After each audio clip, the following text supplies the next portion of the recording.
अस्सलाम वालेकुम दोस्तों। उम्मीद है आप ठीक-ठाक होंगे, आप खैरियत से होंगे और अल्ट्रासाउंड टीचिंग वीडियो में आपको मैं खुशामदीद कहता हूँ। मैं अगेन अपना तारुफ़ करा दूँगा कि मैं डॉक्टर अरशद नदीम अवान हूँ और कंसल्टेंट सोनोग्राफ़र के तौर पर यहाँ इंग्लैंड में काम कर रहा हूँ और उम्मीद करता हूँ कि आप मेरी अल्ट्रासाउंड की ये वीडियोज़ जो है वो एन्जॉय कर रहे होंगे।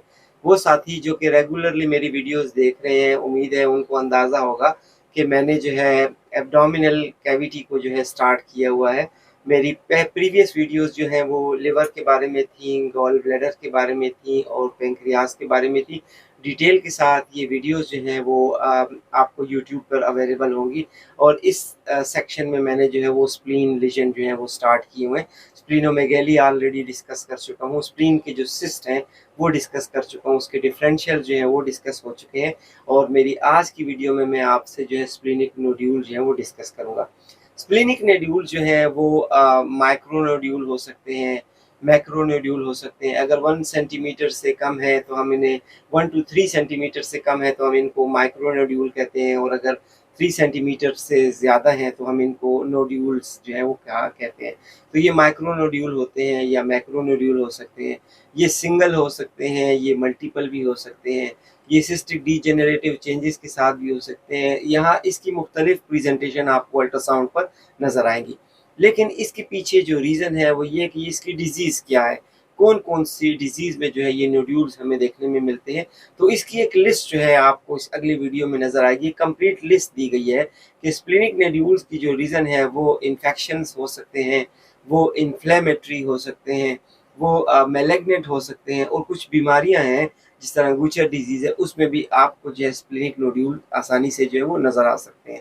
तो ये तमाम प्रेजेंटेशन हमें अल्ट्रासाउंड पर किस तरीके से नज़र आएगी, हम इसको किस तरीके से पहचानेंगे, हमें कैसे इसकी शनाख्त होगी और ये काफ़ी ईज़ी है, मुश्किल नहीं है। अक्सर हमारे पास स्प्लीनिक लीजन आ जाते हैं तो हम कन्फ्यूज़ हो जाते हैं कि इसकी इतनी बहुत सारी डिफरेंशियल्स हैं, हम कहाँ से शुरू करें, कहाँ पे ख़त्म करें। कुछ इंपॉर्टेंट टिप्स हैं, अगर आपके ज़हन में वो टिप्स मौजूद हैं जो कि इस इमेजेस पे मैं आपको बताऊँगा, तो वो टिप्स की बुनियाद पर आप फिंगर टिप पर जो है कुछ डिफरेंशियल अपने सामने रखेंगे।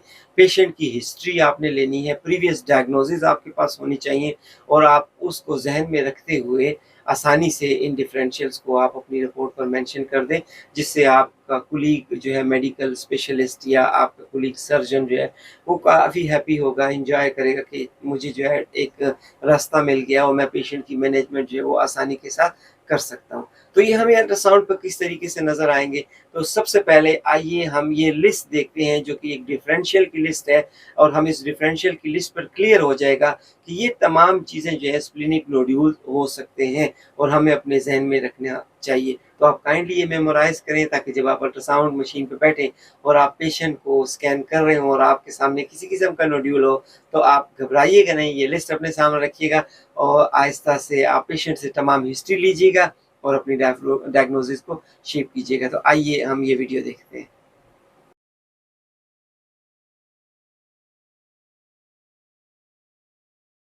स्प्लेनिक नोड्यूल्स के मल्टीपल काजेज़ हो सकते हैं, जिसमें इम्पॉर्टेंट इन्फेक्शंस हैं, कुछ इन्फ्लेमेटरी रीजंस हो सकते हैं, बाज़ औक़ात मैलिग्नेंट कंडीशन की वजह से भी ये नोड्यूल्स अपीयर हो सकते हैं और कुछ ऐसी डिजीज़ हैं जिनमें आपको स्प्लीन पर नोड्यूल्स नज़र आएंगे। जहाँ तक इन्फेक्शंस का ताल्लुक़ है, तो सबसे पहला इम्पॉर्टेंट इन्फेक्शन जिसमें कि स्प्लेनिक नोड्यूल नज़र आ सकते हैं वो ट्यूबरक्लोसिस होता है। ट्यूबरक्लोसिस में जो है आपको स्प्लीन पर या तो सिंगुलर या फिर मल्टीपल या फिर डिफ्यूज़ फॉर्म में जो है स्मॉल नोड्यूल्स या बड़े नोड्यूल्स जो है वो नज़र आ सकते हैं। पायोजेनिक एब्सेसिस में भी आपको जो है स्प्लीनिक नोड्यूल नज़र आएंगे, स्पेशली माइक्रो एब्सेसिस जो कैंडिडियासिस के होते हैं। हिस्टोप्लास्मोसिस के या कैट स्क्रैच डिजीज़ में जो है आपको स्मॉल छोटे नोड्यूल जो हैं वो नज़र आ सकते हैं। एड्स के मरीज़ में भी आपको निमोसिस्टिस कैरिनी जिसको हम कहते हैं, उसमें भी आपको स्प्लेनिक नोड्यूल जो है नज़र आ सकते हैं। जहाँ तक इन्फ्लेमेशन का ताल्लुक़ है, सार्कोइडोसिस एक ऐसी डिज़ीज़ है जिसमें कि बॉडी की में इन्फ्लेमेशन हो जाती है मुख्तलिफ़ आर्गन की और साथ नोड्यूल्स भी होते हैं। तो स्प्लीन में आपको जो है वो नोड्यूल्स आसानी से नज़र आएंगे इस सार्कोइडोसिस डिज़ीज़ में। कुछ मैलिग्नेंट फॉर्म है। लिम्फोमा एक ऐसी मैलिग्नेंसी है जिसमें कि स्प्लीन जो है वो या तो डायरेक्टली फुली इनलार्ज होता है या फिर उसके अंदर जो है मल्टीपल नोड्यूल्स या सिंगुलर नोड्यूल जो है वो नज़र आ सकता है। मेटास्टेसिस एक ऐसी कंडीशन है जिसमें कि आपको स्प्लीन के अंदर मेटास्टेटिक डिपॉजिट जो है नज़र आ सकते हैं, लेकिन ये उस सूरत में होंगे जबकि बॉडी के अंदर बाकी मेटास्टेटिक डिपॉजिट जो है आपको पीरिटोनियम में और लिवर में भी देखने में मिलेगा। कुछ डिजीज़ हैं जिसमें हम गामा गैंडी बॉडीज़ जो है इसमें आपको मल्टीपल नोड्यूल नज़र आएंगे, और गोचर डिजीज़ जो है इसमें भी आपको मल्टीपल नोड्यूल नज़र आएंगे। तो ये एक लिस्ट है जिसको आप डिफरेंशियल के तौर पर इस्तेमाल कर सकते हैं, लेकिन याद रखिएगा कि आपके पास पेशेंट की प्रीवियस हिस्ट्री, प्रीवियस रिकॉर्ड और अदर इन्वेस्टिगेशंस का होना जो है वो लाजमी है, तभी आप जाकर किसी एक पर्टिकुलर डायग्नोसिस तक जो है वो पहुंच सकते हैं।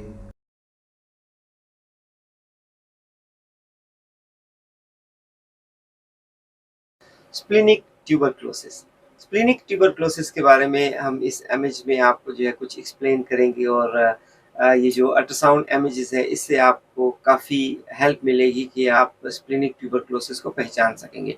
ट्यूबरक्लोसिस जो है वो माइकोबैक्टीरियम ट्यूबरक्लोसिस की वजह से होता है, और ये ज़्यादातर हेमाटोजेनस स्प्रेड की वजह से होता है। पल्मोनरी ट्यूबरक्लोसिस ऑलरेडी मरीज में होगी और ये डिसिमिनेट करके या तो लिवर को इन्वॉल्व करेगी या स्प्लीन को इन्वॉल्व करेगी, और आपको नोड्यूल्स जो है वो नज़र आ सकते हैं। यूँ तो ट्यूबरक्लोसिस बॉडी के तमाम आर्गन को इन्वॉल्व कर सकता है। हर आर्गन में इसकी प्रेजेंटेशन जो है वो डिफरेंट होती है। चूँकि हमारा आज का टॉपिक जो है वो स्प्लीनिक नोड्यूल है और ट्यूबरक्लोसिस नोड्यूल है, तो उसके बारे में हम आज बात करेंगे। तो ये ट्यूबरक्लोसिस के नोड्यूल जो है आपको अल्ट्रासाउंड पर किस तरीके से नज़र आएंगे, या आपको सिस्टिक फॉर्म में नज़र आएंगे, इसमें कैल्सिफिक फोकाई नज़र आएंगी। कभी कभी ये जो है टिपिकल कैल्सिफिकेशन की सूरत में भी नज़र आएंगी। जब भी आपको लिवर या स्प्लीन के ऊपर डेंस कैल्सिफिक फोकाई नज़र आए तो इसको कंसिडर किया जाता है कि ये ग्रेनुलोमास है।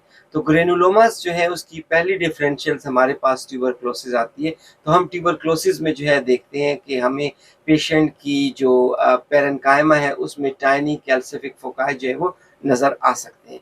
तो अल्ट्रासाउंड इमेजेस पे ये कुछ इमेजेस हैं जो आपको क्लैरिफाई करेंगे कि आपको स्प्लिनिक ट्यूबरक्लोसिस जो है कैसे नज़र आएगा।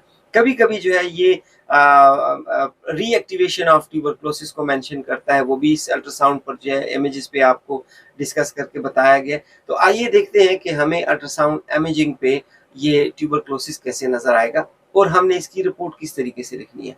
रिपोर्ट लिखते हुए आपने बहुत ख्याल रखना है, क्योंकि इस तरह की प्रेजेंटेशन में काफ़ी डिफरेंशियल्स होते हैं। तो मैं उस डिफरेंशियल के बारे में भी आपके साथ डिस्कस करूंगा कि आपने किस तरीके से अपनी रिपोर्ट पर डिफरेंशियल को जो है वो मेंशन करना है, और उसके साथ साथ आपने जो है इस रिपोर्ट को जो है कैसे नैरो करना है अपने डिफरेंशियल्स को, ताकि आपका कुलीग या आपका जो मेडिकल कुलीग है उसको जो है वो आसानी हो सके। तो आइए ये इमेजेस देते हैं। इन इमेजेस के ऊपर आपको पहचान होगी कि tuberculosis, tuberculoma, reactivation of the TB और इसकी डिफरेंट प्रेजेंटेशन जो है कैसी है और हमें किस तरीके से अल्ट्रासाउंड इमेजिंग पे नज़र आएगी। इस अल्ट्रासाउंड इमेज पे आपको जो है वो स्प्लीन इनलार्ज नज़र आ रही है, और स्प्लीनिक पेरेन्काइमा के अंदर आपको दो फाइंडिंग्स नज़र आएंगी। एक तो जो है वो डेंस कैल्सिफिक फोकाई हैं, मल्टीपल कैल्सिफिक फोकाई हैं जो इक्वेस्टिक शेडोइंग जो है वो प्रोड्यूस कर रहे हैं। Superior to this calcific foci आपको हाइपोएक्विक एरिया नज़र आ रहा है जो वाइट एरो हेड इंडिकेट कर रहा है। ये hypoechoic area actually reactivation of the primary tuberculosis है, और ये जो डेंस कैल्सिफिक फोकाई है इसको जो है कैल्सिफाइड ग्रेनुलोमास कहते हैं। कैल्सिफाइड ग्रेनुलोमास की डिफरेंशियल में सबसे पहले जो है वो ट्यूबरक्लोसिस आता है। तो आप अल्ट्रासाउंड इमेज पे आपने मेंशन करना है कि स्प्लीन जो है वो इनलार्ज है, मल्टीपल डेंस कैल्सिफिक फोकाई जो है वो एक्वेस्टिक शेडोइंग के साथ जो है उसके मिड और लोअर पोल में नज़र आ रहे हैं। Superior to calcific foci hypoechoic area जो है वो सजेस्ट करता है रीएक्टिवेशन ऑफ ट्यूबरक्लोसिस। इसके लिए ज़रूरी है कि कंक्लूजन में आप मेंशन करें कि previous history and previous record को रिलेशन इज़ रिकमेंडेड और further workup is suggested for the reactivation of tuberculosis, ताकि रीएक्टिवेशन ऑफ द ट्यूबरक्लोसिस जो है वो कंफर्म किया जा सके बाकी दीगर इन्वेस्टिगेशन के साथ। अल्ट्रासाउंड के इस इमेज पे आप देखें तो आपको जो है स्प्लीन इनलार्ज नज़र आ रही है, आपको स्प्लीनिक वेन भी क्लियरली नज़र आ रही है, लेकिन स्प्लीन के अपर पोल के ऊपर आपको एक well defined complex cystic lesion नज़र आ रहा है। इस कॉम्प्लेक्स सिस्टिक लीजन की आप जो वॉल देखेंगे तो उसमें वो इकोजेनिक है, कैल्सिफिक फोकाई नज़र आ रहे हैं। इसकी बेजल वॉल पे जो है आपको कैल्सिफिकेशन नज़र आ रही है, जो कि एक्वेस्टिक शेडविंग जो है वो कास्ट कर रही है। तो ये भी जो है रीएक्टिवेशन ऑफ ट्यूबरक्लोसिस है। पेशेंट की प्रीवियस हिस्ट्री में जो है वो ट्यूबरक्लोसिस मौजूद है। तो आपने इसकी रिपोर्ट पर सबसे पहले इस सिस्टिक लीजन को मेंशन करना है। सिस्टिक लीजन की आप 3 डायमेंशनल साइज़ और मेजरमेंट आप देंगे। उसके साथ चूँकि ये फ्लूइड है तो बेहतर ये है कि आप इसका वॉल्यूम बता दें कि इसके अंदर इतने वॉल्यूम, इतने ml लिक्विड जो है मौजूद है, कैल्सिफिक फोकाई मौजूद है, इंटरनल डेब्रिस मौजूद है, और इसके साथ आप कंक्लूजन में मेंशन कर दें कि ये कैल्सिफिक फोकाई के साथ एक कम्प्लेक्स सिस्टिक लीजन है, इतने वॉल्यूम का है और स्प्लीन के अपर पोल में है। ये सजेस्ट करता है कि ये रीएक्टिवेशन ऑफ ट्यूबरक्लोसिस है। फर्दर रेडियोलॉजिकल इमेजिंग जो है वो सजेस्ट की जाती है। Correlation with x ray, PA and lateral view is recommended to confirm any pulmonary tuberculosis. तो पल्मोनरी ट्यूबरक्लोसिस की कंफर्मेशन के बाद आपके पास ये स्प्लीनिक लीजन जो है ये कंफर्म हो जाएगा कि ये जो है सेकेंडरी और ये जो है रीएक्टिवेशन ऑफ ट्यूबरक्लोसिस है। इस अल्ट्रासाउंड की इमेज पे आपको जो है वो स्प्लीन इनलार्ज नज़र आ रही है और स्प्लीन के पेरेन्काइमा में मल्टीपल हाइपोएक्विक टाइनी नोड्यूल जो हैं वो आपको नज़र आ रहे हैं। वेरिएबल साइज़ के हैं, इवनली जो है वो डिस्ट्रीब्यूट है, स्प्लीन जो है वो इनलार्ज है।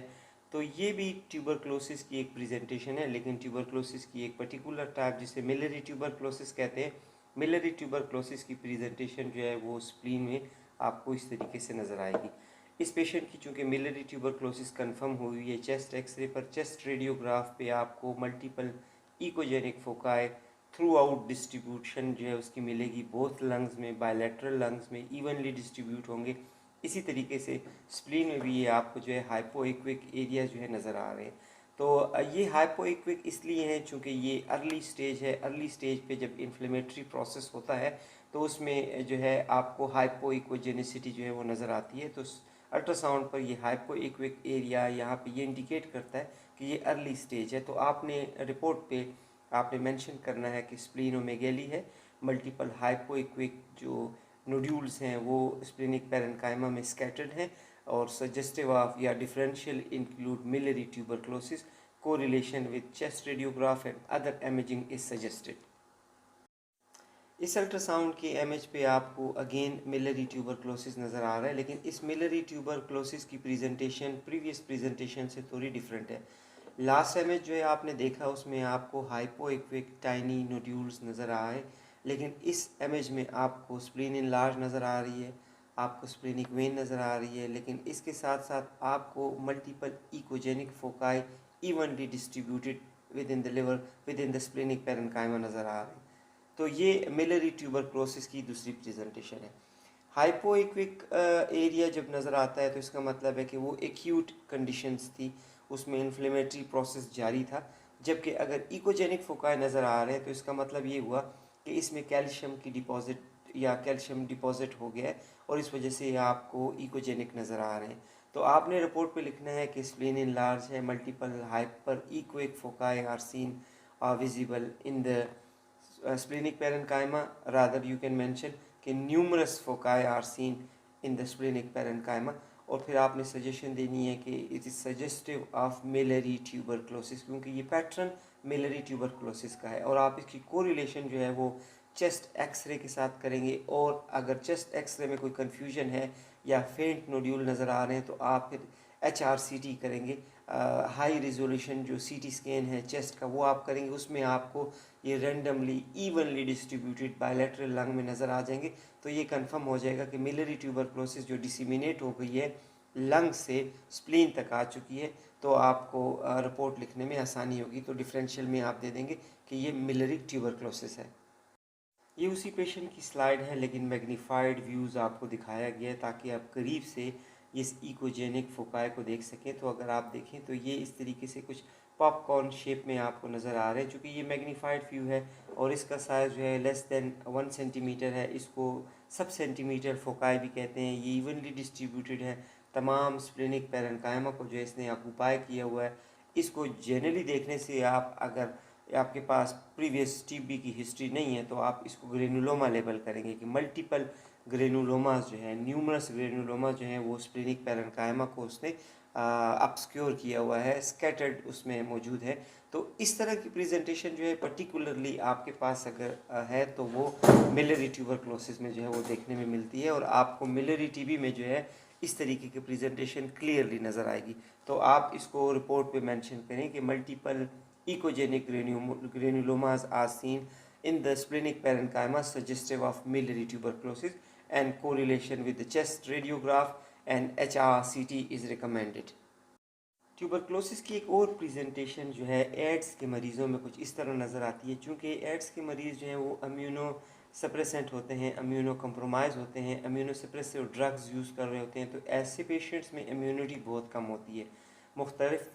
मुख्तलिफ़ तरीके के वायरल और माइक्रोबियल बैक्टीरियल इन्फेक्शन जो है उनको ये पेशेंट जो है वो प्रोन होते हैं। तो आप अगर देखें तो इस पेशेंट में और ख़ुसूसन ट्यूबरक्लोसिस को तो ये हाईली प्रोन होते हैं।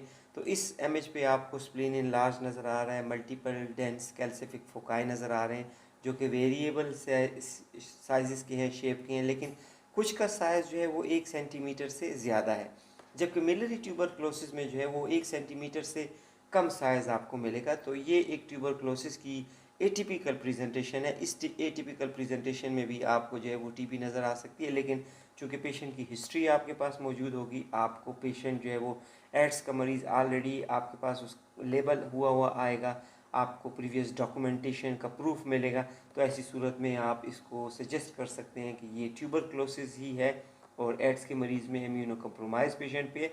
तो फर्दर वर्कअप सजेस्ट कर दें ताकि वो पल्मोनरी ट्यूबरक्लोसिस को रूल आउट करें स्पूटम AFB के ज़रिए या चेस्ट रेडियोग्राफ और HRCT के ज़रिए, तो ये कन्फर्म हो जाएगा। तो ये स्प्लेनिक टीबी है ख़ुसूसन एड्स के पेशेंट्स में।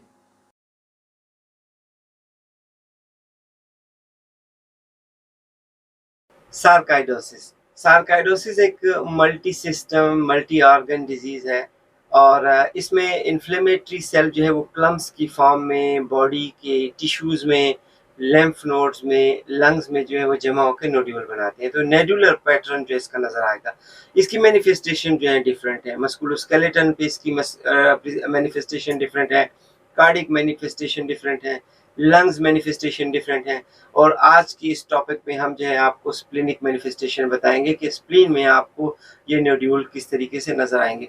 तो सार्काइडोसिस जो है ये एक ऐसी कंडीशन है कि इसमें हमारे पास बॉडी के नोड्यूलर पैटर्न जो है वो देखने में मिलते हैं और नोड्यूल हमें नज़र आएंगे।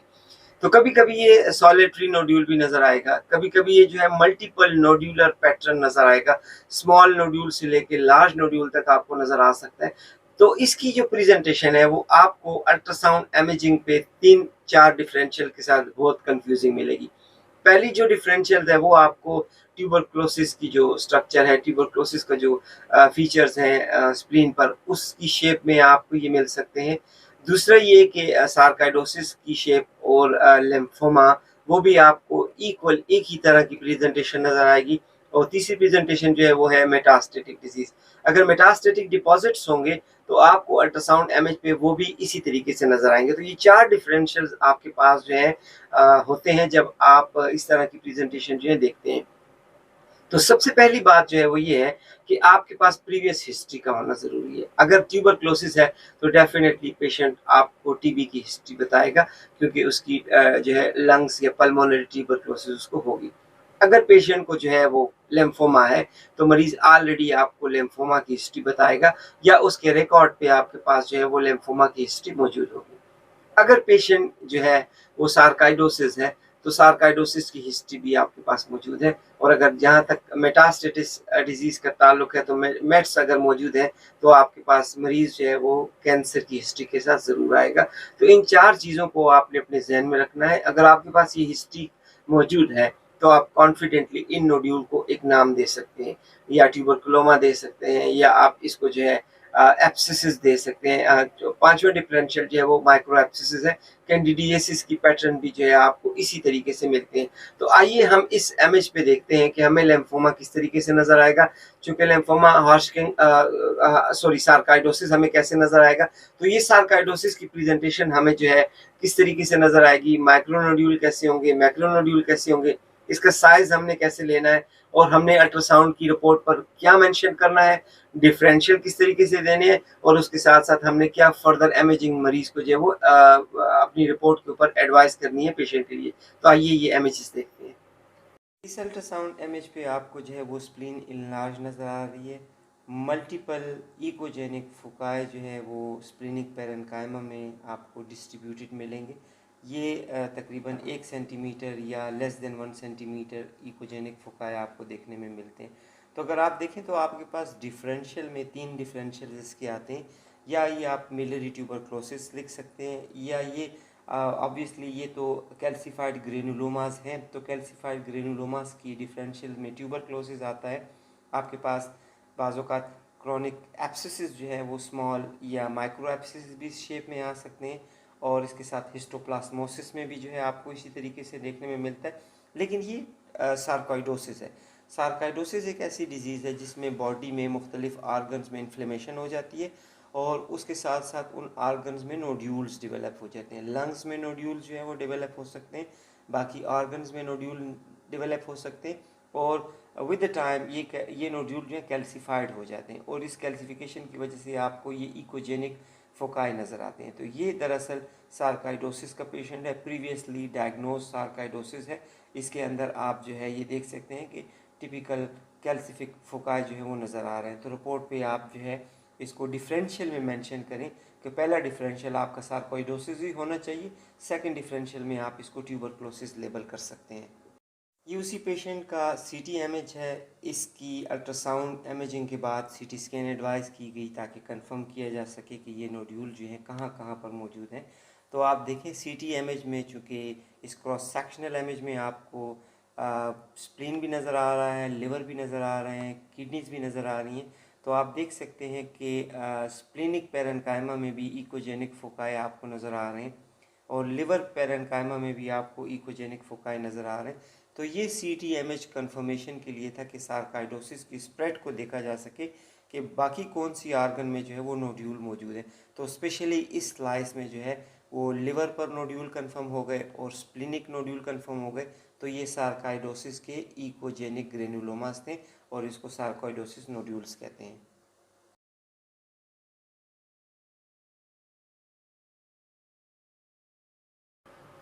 Splenic artery calcification, calcification of the arteries जो है वो हमें उस सूरत में नज़र आती हैं कि जब बॉडी में एथेरोस्क्लेरोटिक जो चेंजेस हैं वो हो रही हों, खसूसन सीनाइल चेंजेस होती हैं, आर्टरीज की जो वॉल हैं वो जो है वो टेंस हो जाती हैं, उसमें कैल्सिफिक डिपॉजिट्स जो हैं होना शुरू हो जाते हैं। तो हम ऐसी कंडीशन को एथेरोस्क्लेरोसिस कहते हैं। जहाँ तक स्प्लीन का ताल्लुक है तो स्प्लीन में सिकल सेल एनीमिया में जो एथेरोस्क्लेरोटिक चेंजेस या स्प्लीनिक आर्टरी कैल्सिफिकेशन जो है वो देखने में मिलती है।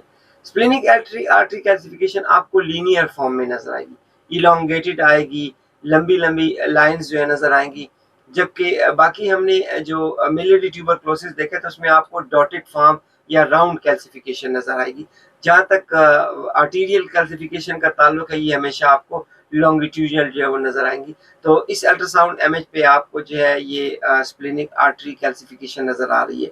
अगर आपको आर्टीरियल कैल्सिफिकेशन नजर आई स्प्लीन में तो आप स्प्लीनिक आर्टरी पे जो है वो डॉपलर इफेक्ट डालकर देखें और ये देखें कि उसका ल्यूमन जो है नैरो तो नहीं हुआ, ल्यूमन स्टेनोसिस तो नहीं हुआ।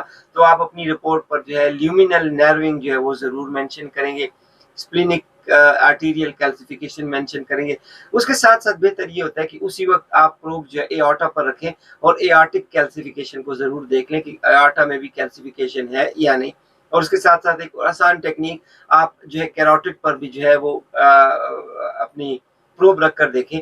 तो आपको अगर एआर्टिक या जो है कैरोटिड कैल्सिफिकेशन भी मिल रही है तो ये जनरलाइज एथेरोस्क्लेरोटिक चेंजेस आपको मिल रही होंगी।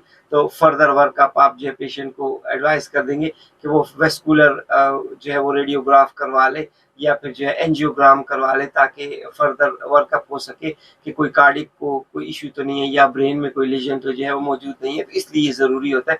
तो इस अल्ट्रासाउंड इमेज पर आपको जब आर्टीरियल कैल्सिफिकेशन नज़र आ जाए तो आपकी विजन ब्रॉड हो जानी चाहिए ताकि आप आसानी के साथ किसी दूसरे डायग्नोसिस तक या पेशेंट की डायग्नोसिस तक जो है वो पहुंच सके। तो आपने इसको रिपोर्ट पर किस तरीके से मेंशन करना है, हमें अल्ट्रासाउंड इमेजिंग पे ये किस तरीके से नजर आती है। तो आइए अल्ट्रासाउंड की इमेज देखते हैं और हम अंदाजा लगाते हैं कि स्प्लेनिक आर्टरी कैल्सिफिकेशन हमें किस तरीके से नजर आती है। इस अल्ट्रासाउंड के इमेज पे आपको जो है वो स्प्लीन इनलार्ज नज़र आ रहा है, बल्कि स्प्लीन नज़र आ रहा है, पैरेन्काइमा जो है वो हाइपो एक्विक आपको नज़र आ रहा है और उसके साथ साथ आपको लीनियर कैल्सिफिकेशन नज़र आ रही है।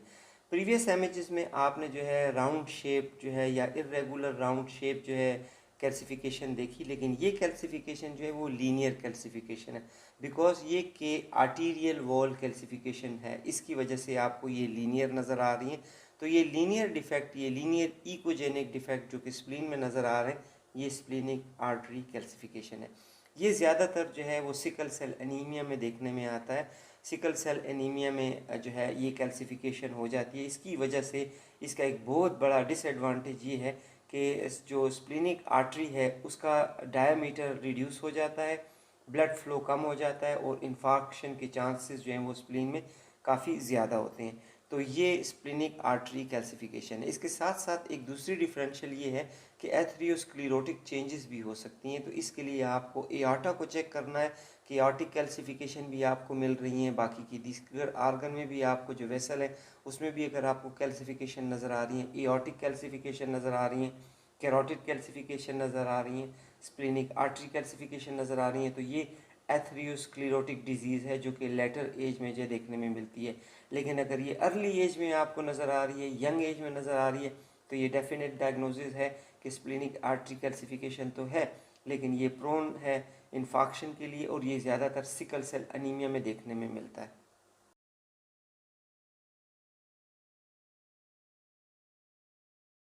स्प्लीनिक एब्सिसिस, एब्सिसिस जो कि किसी भी बैक्टीरिया की वजह से हो सकते हैं, ख़ुसूसन स्ट्रेप्टोकोकाई की वजह से हो सकते हैं या फंगस की वजह से हो सकते हैं। फंगस में ख़ुसूसी तौर पर कैंडिडा एल्बिकन्स है, कैंडिडियासिस बहुत कॉमन है और उसके साथ साथ कुछ पैरासिटिक इन्फेक्शन भी जो हो सकते हैं, जिसमें हाइड्रेटेड सिस्ट वगैरह जो है ये भी शामिल है। तो एब्सिसिस बॉडी में हर जगह पे जो है वो आसानी से आपको मिल सकते हैं। अगर पेशेंट इससे सफ़र हो रहा है तो आपको लिवर में मिल सकते हैं, लिवर एब्सिसिस भी होते हैं और आपको जो है वो स्प्लीनिक एब्सिसिस भी मिल सकते हैं। लेकिन स्प्लीनिक एब्सिसिस में चूँकि लार्ज एब्सिस की पहचान अल्ट्रासाउंड इमेज पे बड़ी आसान है। ये सिस्टिक लीजन होता है, इर्रेगुलर आउटलाइन होती है, इंटरनल लो लेवल इकोज़ होते हैं और इसके अंदर थिक वॉल आपको नज़र आती है, तो हम कन्फर्म करते हैं कि ये एक एब्सिस है। लेकिन जहाँ तक माइक्रो एब्सिसिस का ताल्लुक है, तो माइक्रो एब्सिसिस इतने छोटे होते हैं कि इसमें हमें सिस्टिक की और सॉलिड की पहचान कुछ सही तरीके से हो नहीं पाती। हमें हाइपोइक्विक लीजन नज़र आता है, लेकिन एक ख़ुसूसी तौर पर एक पर्टिकुलर रेडियोलॉजिकल फीचर है जिसे हम कहते हैं टारगेट लीजन। आपको टारगेट लीजन यानी सेंट्रली इकोजेनिक होगा और आपको सराउंडिंग जो है वो हाइपोइक्विक हालो मिलेगा। तो हम इसको जो है वो टारगेट लीजन कहते हैं या इसको बुल आई साइन भी जो है कहा जाता है। तो माइक्रो एब्सिसिस में आपको कुछ इस तरीके से जो है प्रेजेंटेशन भी देखने में मिलती है। इसके साथ साथ आप देखते हैं कि ये मल्टीपल है या ये सिंगल है, आपने ये मेंशन करना है और इसकी प्रेजेंटेशन को जहन में रखते हुए डिफरेंशियल का जरूर ख्याल रखना है। डिफरेंशियल इसकी जो है वो ट्यूबरकुलोसिस भी इसी पैटर्न में नजर आता है। सार्काइडोसिस हमने डिस्कस किया, सार्काइडोसिस भी इस तरीके से नज़र आ सकता है। आपको लिम्फोमा जो है वो भी इसी पैटर्न का नज़र आ सकता है और इसके साथ-साथ आपको मेटास्टैटिक डिपॉज़िट जो है वो भी इस तरीके से नज़र आ सकते हैं। तो अगर एब्सिस लार्ज है तो आप बेहतर है कि उसको वॉल्यूम ज़रूर दें कि इतने वॉल्यूम का एब्सिस जो है वो मौजूद है और अगर वो स्मॉल है तो आप उसकी सीवियरिटी मेंशन करें कि ये साइज़ में इतने हैं, मल्टीपल हैं और लार्जेस्ट का जो है वो साइज़ दे दें और उसके साथ-साथ फर्दर रेडियोलॉजिकल इमेजिंग जो है वो एडवाइस कर दें ताकि दूसरी इमेजिंग के ऊपर भी इसको कंफर्म किया जा सके और उसके बाद इसकी ट्रीटमेंट चाहे वो मेडिसिनल ट्रीटमेंट देनी है या कोई सर्जिकल इंटरवेंशन रिक्वायर्ड हो तो आपके कुलीग को जो है वो आसानी हो। तो आइए अल्ट्रासाउंड की इस इमेजेस पे देखते हैं कि हमें माइक्रो एब्सिसिस किस तरीके से नज़र आते हैं। अल्ट्रासाउंड की इस इमेज पे आपको अगेन स्प्लेन इनलार्ज नज़र आ रही है और अगर आप गौर से देखें तो हाइपो एक्विक नोड्यूल जो हैं इस प्लेन के अंदर नज़र आ रहे हैं। ये दरअसल माइक्रो एब्सिस है। एब्सिस की अपनी एक पहचान है अल्ट्रासाउंड के ऊपर, ये कभी कभी आपको बड़े large cystic complex cystic area नज़र आएंगे, इरेगुलर उसके मार्जिन होते हैं, फ्लूइड आपको उसमें आसानी से नज़र आ सकता है, इंटरनल इकोज़ नज़र आ सकते हैं। लेकिन चूँकि ये माइक्रो एब्सेसिस है, माइक्रो एब्सेस जो है वो स्मॉल इन साइज़ होते हैं, आल्दो इसकी वॉल जो है वो इर्रेगुलर है, लेकिन बाज़ स्लाइड्स में आपको ये राउंड भी नज़र आएंगे। तो ये माइक्रो एब्सेसिस खसूसी तौर पर फंगल इन्फेक्शन में देखने में आते हैं। इसको कैंडिडा एल्बिकन्स की वजह से होता है और कैंडिडिएसिस भी इसे कहा जाता है। तो डिफरेंशियल्स में आपने ये मेंशन करना है कि in large spleen with multiple hypoechoic nodules suggestive of micro abscesses, further correlation करनी है आपने, माइक्रोबायोलॉजी जो है वो एडवाइस कर देनी है और फर्दर इमेजिंग आपने रिक्वेस्ट करनी है ताकि इस एब्सेसिस को जो है वो कंफर्म किया जा सके दीगर इन्वेस्टिगेशन के ऊपर भी।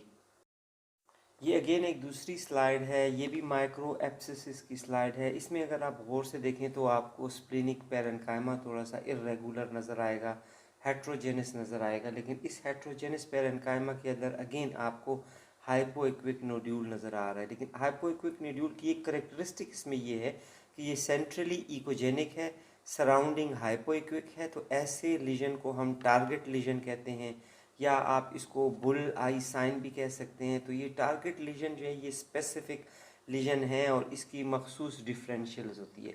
तो अल्ट्रासाउंड पर देखने से इसकी पहली डिफरेंशियल में हम इसको माइक्रो एब्सेसिस जो है वो कंसिडर करते हैं। तो आप ये देखें, अगर ये मल्टीपल साइज़ में है तो आप इसको माइक्रो एब्सेसिस लेबल कर सकते हैं। आप लिखेंगे कि स्प्लीन इन लार्ज है, हेट्रोजेनस पेरेन्काइमा है, मल्टीपल टारगेट लीजन जो है वो देखने में मिल रहे हैं, और आप इसकी डिफरेंशियल में पहले देंगे कि ये तो माइक्रो एब्सेसिस हो सकता है, लेकिन इसकी दूसरी डिफरेंशियल जो है वो मेटास्टेटिक डिपॉजिट भी हो सकते हैं। तो इसके लिए आपने एडवाइस करना है कि को relation with previous record is important. को रिलेशन से ये है कि अगर पेशेंट की पहले हिस्ट्री मौजूद है कैंसर की तो ये डेफिनेट मेटास्टेटिक डिपॉजिट है। अगर नहीं है तो पेशेंट की हिस्ट्री में इन्फेक्शन मौजूद होगा, कैंडिडा इन्फेक्शन होगा कैंडिडिएसिस की, तो ये कंफर्म करता है कि ये माइक्रो एब्सेसिस हैं। लेकिन ये माइक्रो एब्सेसिस में खसूसी चीज़ ये होती है कि आपने लिवर को भी देखना होता है। तो ऐसे एब्सेस आपको लिवर पे भी नज़र आ जाते हैं। तो आपने डिफरेंशियल में दोनों चीज़ों को सामने रखना है कि मेटास्टेटिक डिपॉजिट भी रखना है और आपने माइक्रो एब्सेसिस भी लिखना है। खसूसी तौर पर कैंडिडिएसिस आपने इसको लेबल कर सकते हैं।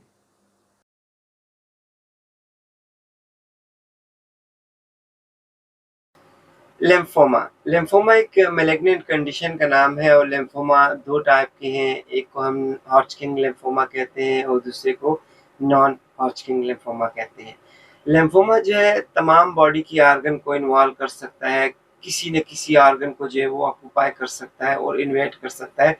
जहाँ तक स्प्लीन का ताल्लुक है तो ये बहुत कॉमन है, क्योंकि अगर बॉडी में लिम्फोमा किसी और जगह पर भी हो तो सेकेंडरी चेंजेस भी आपको जो है वो स्प्लीन पर मिलेगी और स्प्लीन आपको इनलार्ज मिलेगा और डिफ्यूजली इनलार्ज है वो मिलेगा।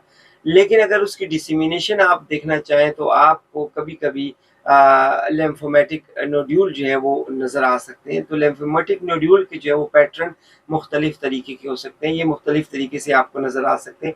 ये तो या सॉलिटरी फॉर्म में भी लिम्फोमा नज़र आएगा, या ये आपको मल्टीपल टाइनी नोड्यूल्स भी नज़र आएंगे। तो ये हमें किस तरीके से नज़र आएंगे, अगेन मैं यहाँ पे बात दोबारा आपकी रिवीजन और अंडरस्टैंडिंग के लिए कर लूँ कि जहाँ तक मल्टीपल नोड्यूल्स का ताल्लुक है तो इसकी 4 जो डिफरेंशियल है वो बहुत कॉमन है।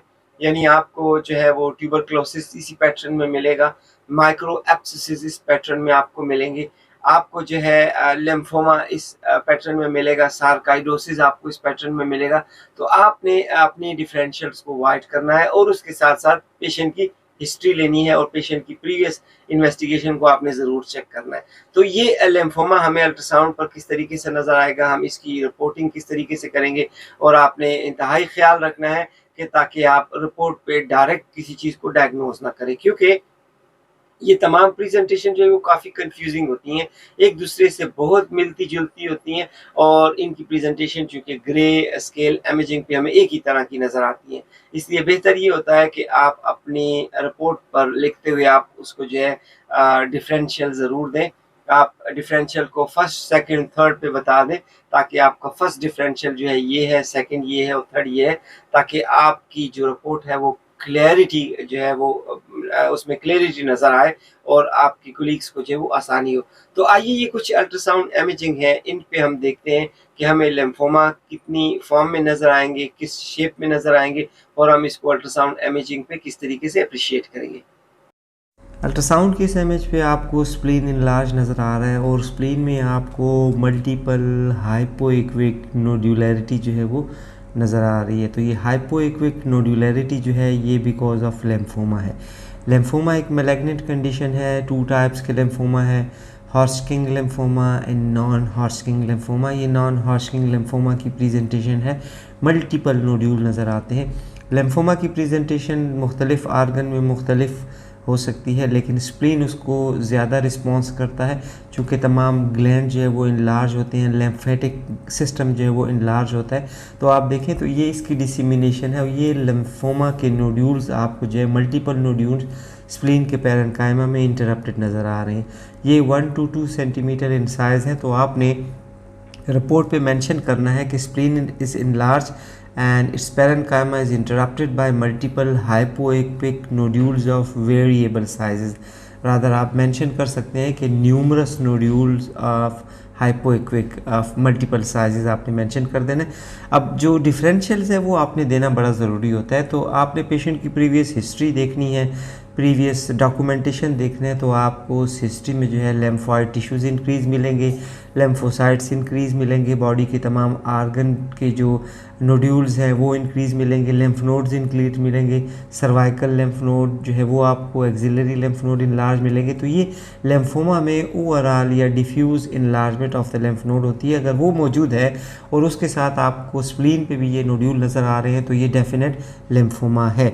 लेकिन चूंकि अगर आपके पास कोई हिस्ट्री मौजूद नहीं है तो जिस तरीके से आपने डिफरेंशियल देखा तो आपको ये ट्यूबरक्लोसिस में, मिलरी टीबी में भी आपको इसी तरह की प्रेजेंटेशन नज़र आई। आपको जो है माइक्रो एब्सेसिस कैंडिडियासिस में भी ऐसी प्रेजेंटेशन नज़र आई और आपको लिम्फोमा में भी यही प्रेजेंटेशन नज़र आई। तो इसलिए पेशेंट से रेलेवेंट इंक्वायरी ज़रूरी होती है, उसकी रेलेवेंट आपने जो क्वेश्चंस हैं वो करने होते हैं, प्रीवियस रिकॉर्ड देखना होता है, प्रीवियस इमेजिंग देखनी होती है और उसके बाद अगर कंफर्म है तो डेफिनेट डायग्नोसिस दें और अगर नहीं है तो आप अपनी डिफरेंशियल देने के बाद फर्दर वर्कअप ज़रूर सजेस्ट कर दें जो अकॉर्डिंगली इस डिजीज़ के मुतालिक हो। तो आप उसको फर्दर वर्कअप सजेस्ट कर देंगे ताकि कंफर्म डायग्नोसिस हो सकें। अल्ट्रासाउंड के इस इमेज पे अगेन आपको जो है वो स्प्लीन इनलार्ज नज़र आ रहा है और स्प्लीन की इनलार्जमेंट के साथ साथ आपको मल्टीपल हाइपोएक्विक नोड्यूल जो है वो नज़र आ रहे हैं। ये गौर से देखने से आपको किसी जगह पर ऐसे नज़र आते हैं जैसे ये सिस्टिक हैं, किसी जगह पे आपको ये टारगेट लीजन की तरह नज़र आते हैं। तो इसकी प्रेजेंटेशन जो है वो आपको मल्टीपल नज़र आ सकती है। तो ये आपको बहुत क्लियरली आपको ये डिफ़ाइन करता है कि हाइपोएक्विक नोड्यूल्स हैं और स्प्लीन की पैरेन्काइमा को इसने जो है वो ऑब्स्क्योर किया हुआ है। तो रिपोर्ट पे आपने लिखना है कि स्प्लीन इनलार्ज है, मल्टीपल टारगेट लीजन देखने में मिलते हैं या मल्टीपल हाइपोएक्विक लीजन मिल रहे हैं। आपने लार्जेस्ट लीजन की मेजरमेंट ले लेनी है और आपने वो उसकी लोकेशन मेंशन कर देनी है। उसके बाद जो दूसरा काम है वो आपने डिफरेंशियल देना है। जिस तरह मैंने पहले बताया कि अगर प्रीवियस इमेजिंग मौजूद है, रिकॉर्ड मौजूद है, हिस्ट्री मौजूद है तो आपकी डायग्नोसिस एक्यूरेट होगी और अगर नहीं तो आपने डिफरेंशियल बताना है। तो अगेन मैं आपको इस तरह की प्रेजेंटेशन में जो डिफरेंशियल बताऊंगा वो यही है कि या तो ये कैंडिडियासिस एब्सेस हो सकते हैं या फिर आप इसको जो है वो लिम्फोमा कंसिडर करेंगे, नॉन हॉर्स्किंग लिम्फोमा, या फिर आप इसको मेटास्टेटिक डिपॉजिट भी कंसिडर कर सकते हैं। अगर पेशेंट में किसी और कैंसर की हिस्ट्री मौजूद है तो ये फिर आपके पास मेटास्टेटिक डिपॉजिट्स हैं। अगर इन्फेक्शन की हिस्ट्री मौजूद है तो फिर ये कैंडिडियासिस है और अगर आपके पास टीबी की हिस्ट्री मौजूद है तो ये ट्यूबरक्लोटिक मौजूद है और अगर आपके पास लिम्फोमा की हिस्ट्री मौजूद है तो ये फिर आपके पास लिम्फोमा के नोड्यूल्स हैं। तो आपने अपनी रिपोर्ट पर जो है इसको डिफरेंशियल के साथ देना है। नॉन हॉर्स्किन लिम्फोमा की एक और प्रेजेंटेशन जो आपको अल्ट्रासाउंड पे कुछ इस तरीके से नज़र आएगी कि आपको कभी कभी ये सॉलिटरी नोड्यूल नज़र आएगा। आप देखें स्प्लीन इनलार्ज है, स्प्लीन के अपर पोल से ये एक्सोफेटिक लीजन है, ये प्रोट्यूड हुआ है आउटसाइड पर। तो ये एक्सोफेटिक हाइपोइक्विक लीजन है, वेल डिफाइंड मार्जिन है, लेकिन इसके अंदर आपको सिस्टिक डीजेनरेटिव चेंजेस जो हैं वो नज़र आ रही हैं। तो आपने अल्ट्रासाउंड रिपोर्ट पर मेंशन करना है कि स्प्लीन इज़ इनलार्ज आप बताएंगे कि एक्सोफेटिक लीजन, आपने उसकी 3 डायमेंशनल मेजरमेंट दे देनी है। हाइपोइक्विक आपने उसकी इकोजेनेसिटी बता देनी है। आपने बताना है कि सेंट्रल सिस्टिक डीजेनरेटिव चेंजेस जो हैं मौजूद हैं। तो ये आपके पास एक सॉलिड और कम्प्लेक्स नोड्यूल है जिसमें सिस्टिक डीजेनरेटिव चेंजेस हैं, और आपने फिर उसी तरीके से इसके डिफरेंशियल्स देने हैं। लेकिन चूंकि इसके डिफरेंशियल में भी आपके पास एप्सिस आ सकता है, एप्सिस इतना बड़ा हो सकता है, लेकिन मरीज़ के पास पेन और फीवर और टेम्परेचर ये हिस्ट्री मौजूद होगी। और यही केस जो है आपके पास जो है मेटास्टेटिक डिपॉजिट भी हो सकता है, लेकिन आपके पास पेशेंट में कैंसर की हिस्ट्री मौजूद होगी। और यही केस जो है आपके पास नॉन हॉजकिन लिम्फोमा हो सकता है, जिसमें आपके पास पेशेंट के बाकी लिम्फ नोड जो है लार्ज होंगे, कुछ ऑर्गेनोमेगेली भी नज़र आएगी। तो आपने इस तरीके से इसको डिफरेंशियल में रिपोर्ट इसकी देनी है।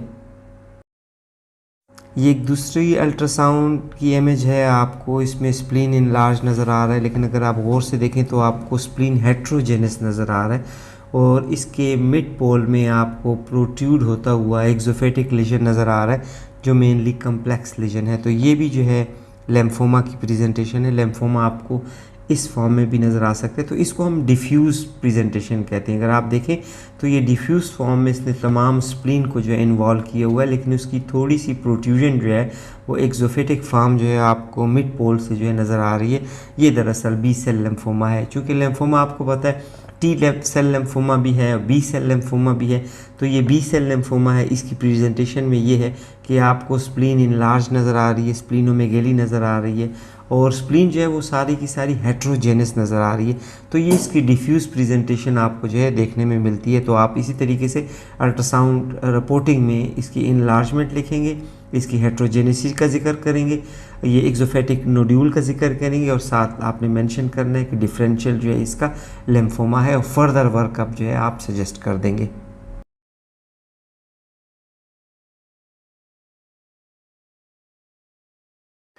मेटास्टेटिक डिजीज जो है उसमें भी आपको स्प्लीनिक इन्वॉल्वमेंट जो है वो ज़रूर मिलेगी।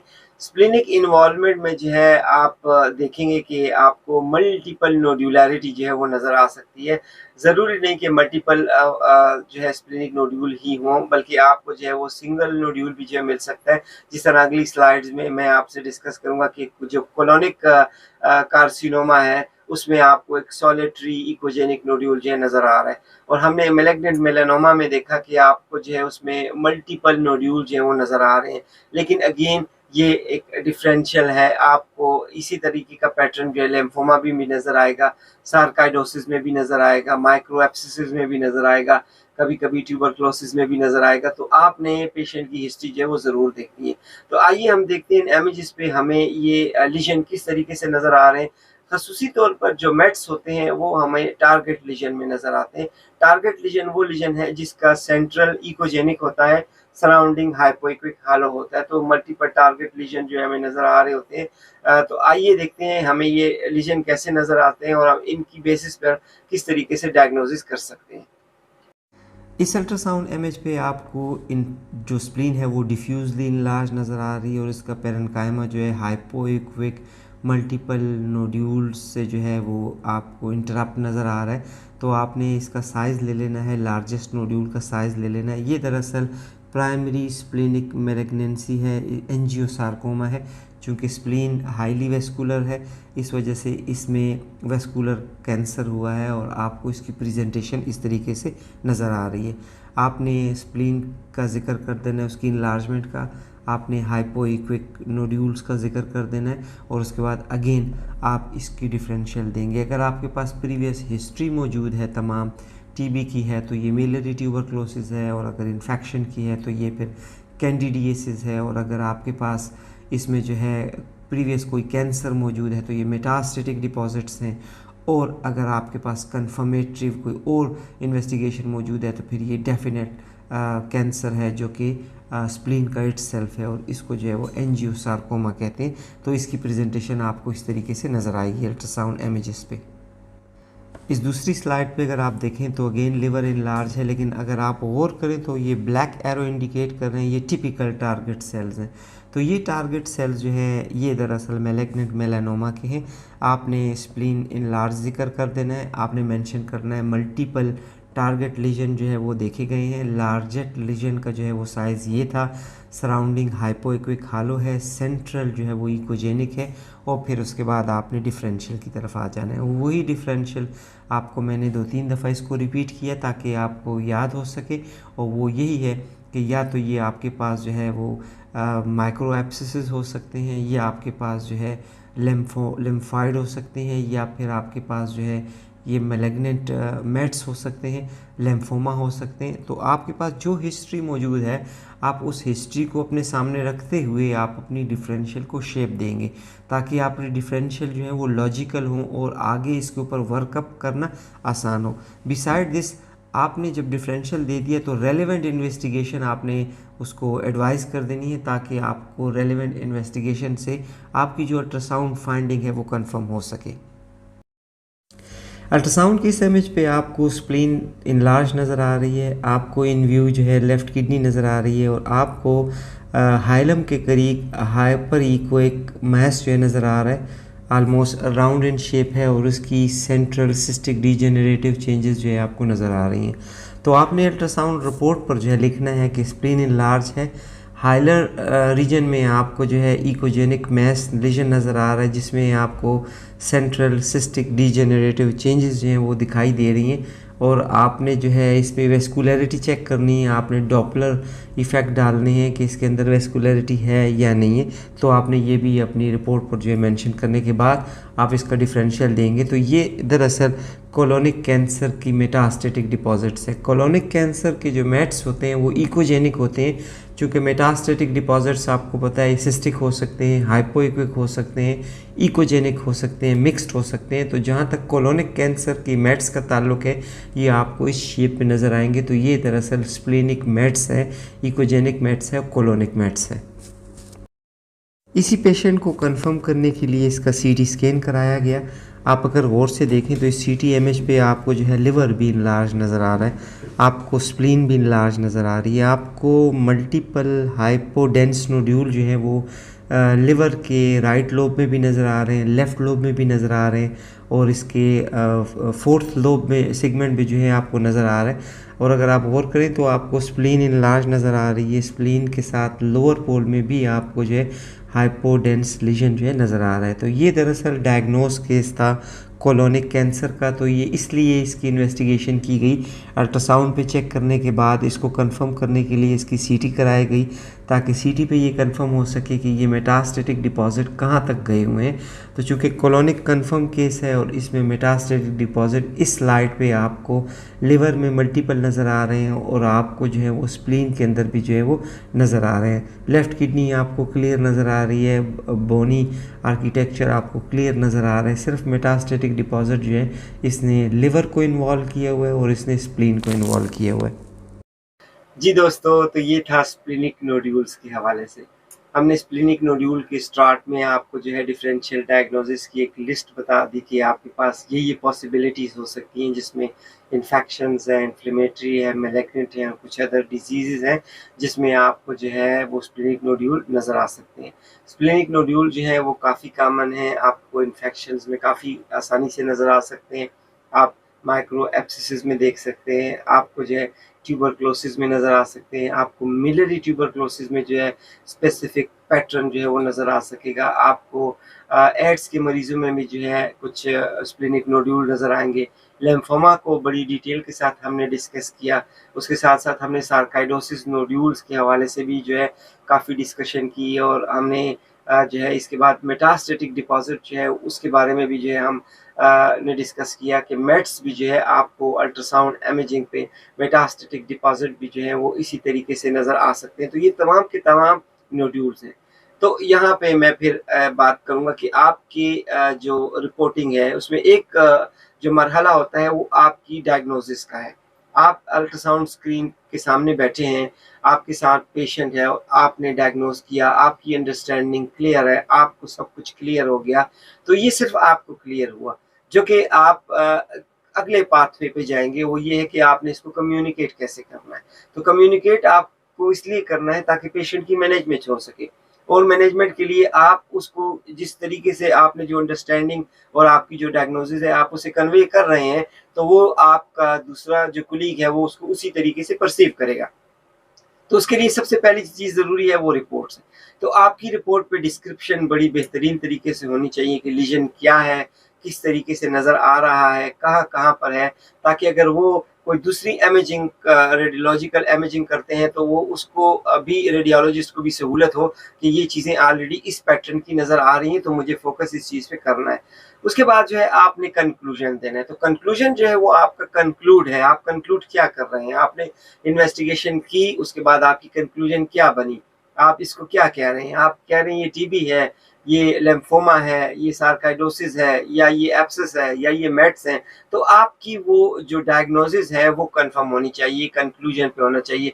उसके बाद अगर कोई कंफ्यूजन रहती है तो आप मजीद उसको फर्दर क्या डायग्नोसिस के लिए एडवाइस कर रहे हैं कि आप मेरी इस इन्वेस्टिगेशन को सामने रखते हुए, मेरी इस डायग्नोसिस को सामने रखते हुए आप इसका एमआरआई कराएं, आप इसकी सीटी स्कैन कराएं, या इसकी आप फाइन नीडल बायोप्सी करवा के इसकी हिस्टोलॉजी करवाएं, ताकि आप इसको कंफर्म किया जा सके। तो आपने फर्दर मॉडलिटी जो है वो ज़रूर अपनी रिपोर्ट पर मेंशन करनी है, ताकि आपके कलीग को जो है वो आसानी हो और आपका जो नॉलेज है और आप जिस चीज़ के लिए स्पेशलाइज्ड हैं वो स्पेसिफिकेशन आप उसको क्लेरिफाई कर दें, और उसके बाद जो है आप अपनी रिपोर्ट जो है वो आप पेशेंट को दे सकते हैं। तो नाज़रीन, ये सब पॉइंट जो है वो आपके साथ मैंने डिस्कस किए इस रिपोर्ट पर। एब्डोमेन के लिवर को डिस्कस कर चुके, गॉल ब्लैडर को कर चुके, हमने पेंक्रियास को एट लेंथ डिस्कस किया, स्प्लीन जो है वो अभी पैटर्न जारी है। आज मैंने स्प्लीन के बिनाइन लीजन जो है ये डिस्कस किए, तमाम के तमाम बिनाइन नोड्यूलर पैटर्न है। इसके बाद हम मलिग्नेंट पैटर्न को जो है वो नेक्स्ट वीडियो में जो है वो मैं डिस्कस करूंगा, तो मेरी नेक्स्ट वीडियो जो है वो ज़रूर देखिएगा। मुझे फीडबैक आप देना ना भूलिएगा, अपना फीडबैक ज़रूर देते रहिएगा, मेरी वीडियो वॉच करते रहें, टाइम एंड अगेन वॉच करें। बेहतर ये होता है कि अगर आप एक दफ़ा वीडियो को देख लें तो आप उसको एक दफ़ा दोबारा रिव्यू करें, ताकि आपके माइंड में वो तमाम चीज़ें जो हैं वो बैठ जाएँ। चूँकि ये प्रैक्टिकल नॉलेज है और ये हमारे पास मौजूद होता है, तो इसलिए कोई ज़्यादा चेंजेज़ इसमें नहीं होती। 3, 4, 5 दफ़ा रिपीटिशन के बाद हमारे माइंड में वो चीज़ें जो है मुकम्मल तौर पर बैठ जाती हैं। तो टाइम एंड अगेन इसको रिपीट करें, अपने बाकी साथियों में इसको डिसेमिनेट करें, दूसरे लोगों को इन्फॉर्मेशन दें, ताकि ये वीडियो जो है लोगों तक भी जो है पहुँच सके, और अपना फीडबैक देना ना भूलिएगा। अगली किसी नई वीडियो के साथ, बल्कि अगली मैलिग्नेंट स्प्लेनिक नोड्यूल के साथ आपकी खिदमत में दोबारा हाजिर होंगे। तब तक के लिए इजाज़त दीजिएगा। अल्लाह ने के बाद।